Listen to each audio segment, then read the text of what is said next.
Yung mag-alala guys, mamaya, haharapin natin yung mga basketball players na yan. Makakatikim sila sa atin. Huwag kayong mag-alala. Nandito na si Zip, okay?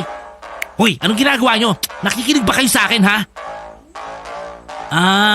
Okay. Maganda siya, no? Siyempre naman, girlfriend ko yan eh. Oo nga, napaka-cool niyang zombie. Oo, Zakat. Ang cool pa ng pangalan niya, Zayana. Zip, umalis na nga tayo dito. Lagi na lang tayo nasa ground floor. Doon tayo sa second floor. Sabi nila may cafe daw doon. Ang boring dito. Okay babe, punta tayong cafe. Ano ba kayo? Huwag nyo na siyang tignan ng ganyan. Tsaka wala naman kayong pag-asa sa kanya, no? Hindi kayo bagay. Tsaka ayoko sa kanya. Mukha siyang loka-loka. Iba na lang. Alam mo, Zalina, wala pa. Thank you, Kev. Zip, huwag mo na lang siyang papasukin dito sa school.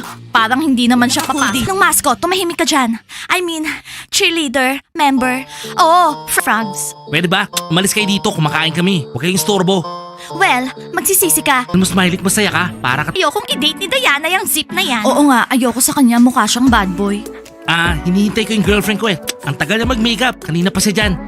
By the way, maganda yung girlfriend ko ah. Zip, sinong kausap mo? Malapit na ako matapos mag-lipstick. Wait lang. Zayana, kinakausap ko lang yung mga estudyante dito. May tinatanong lang sila. Okay, Zip, cool.